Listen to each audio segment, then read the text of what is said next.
জান ছাড়ি, জান ছাড়ি না, এমন করতেছো কেন? সরি জান, ভুল হয়ে গেছে। তুই আবার আসছিস আমার সামনে? তোকে না বলছি আমার সামনে আসবি না আর। জান আমি আমার জান পাখি ছাড়া থাকতে পারি বলো? যা দূর হ। কানটা ছাড়ি। কোনো কান ছাড়াছাড়ি নাই, তখন মনে ছিল না যখন করছস?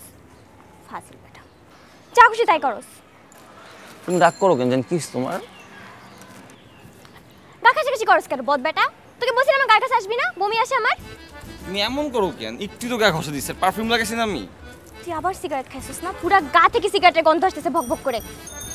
আচ্ছা জান সরি, ভুল হয়ে গেছে আমার। আমার জান পাখিটা কি মন খারাপ? ছাড়। মন খারাপ কেন? আমার জান পাখিটার কি হয়েছে? ও আচ্ছা, মন কেন খারাপ ওইটা এখন আমার বলে দিতে হবে না? ভালো। হ্যাঁ একটু বলো না, কি হয়েছে তোমার? এই জান শোনো,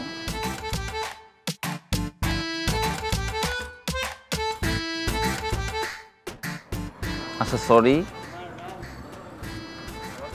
আমি সরি। আবার কান ধরি, আবার বসবো, নিচে বসবো, বললো সরি। শুধু বসলে হবে না, উঠবস করো। এখন কি আবার কান ধরে বসে থাকবো জান? শুধু কান ধরলে হবে না, উঠবস করতে হবে। উঠবস করো। বসে করতে হবে জান। আচ্ছা এক হয়েছে, উঠবস করলাম, এখন একটা ভাঙো। কি তোমার এখন বলার মন খারাপ কেন জান? আচ্ছা শোনো না, হ্যাঁ বলো। আমার 18 লাখ ফলোয়ার্স, ওদেরকে একটু বলা দরকার না যে আমার ফোনটা হারিয়ে গেছে? ওরা তো খুব টেনশন করতেছে। অবশ্যই জান, তোমার 18 লাখ ফলোয়ার্স, কেন 18 কোটি মানুষ জানে তোমার ফোন হারিয়ে গেছে জান। তুমি কেন চিন্তা করতেছো? আমি আছি না, এই জন্য তোমার সমস্যার সমাধান করে দিবে জান। এখন মন খারাপ করে না জান, এখন চলো আমরা ঘুরতে যাই। সত্যি সত্যি জান, চলো যাই, আমরা উঠি। দারুণ না এটাই বাবু, একদম ভালোই লাগে। তুমি নতুন ফোন কিনে দিচ্ছি তো আমি, তুমি কেন চিন্তা করতেছো? দৌড়াদৌড়ি করবে না রাস্তার মধ্যে। একটু ঘুরি, এমন করো কেন?